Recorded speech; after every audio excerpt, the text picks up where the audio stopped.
In the mid-1760s, Britain, in order to deal with their mounting debt from the French and Indian Wars, levied new taxes on the British colonies in America. This unfair trade and economic pressure turned many colonists from loyal British subjects into anti-British patriots. After the Tea Act of 1773 and other subsequent events, the boiling point was eventually reached, and the outbreak of rebellion was upon the British. 1775 Rebellion from Academy Games is the new game in the Birth of America series by Bo Beckett and Jeff Stahl. It plays 2 to 4 players, utilizing team play when there are more than 2. Players take sides in the American Revolutionary War, trying to claim the American colonies for the Patriots, or crush the uprising as the British regulars. Making things more challenging is the addition of the French as allies for the Patriots and the Hessians hired by the British. In each round, turn order is determined randomly by drawing a cube from the turn order bag. That faction now takes its full turn, mustering units and towns of colonies they control, mobilizing units by playing cards from a hand of 3, and conducting combat if necessary. Once that's done, another cube is drawn from the bag. The next drawn faction takes its complete turn. When all factions have gone, the round is over, and all cubes go back in the bag for the next round.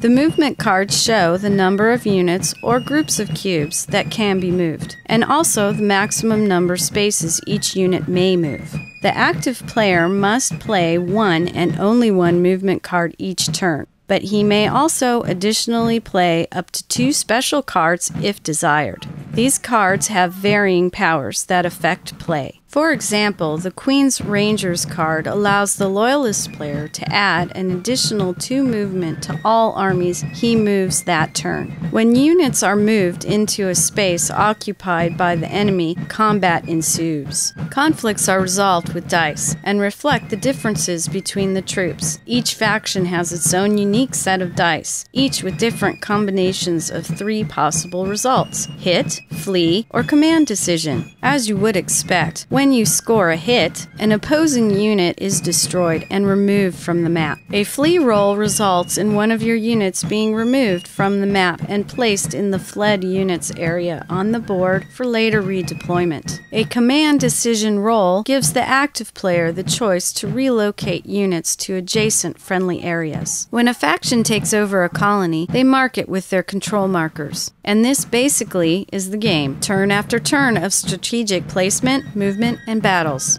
The game ends when, at the end of a round, all truce cards from one or both sides have been played. The side with the most control markers on the board wins.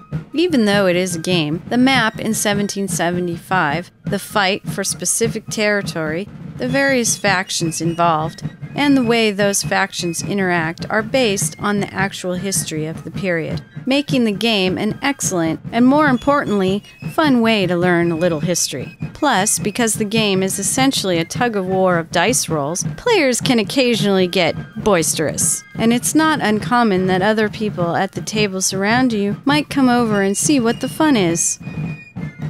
1775 Rebellion from Academy Games.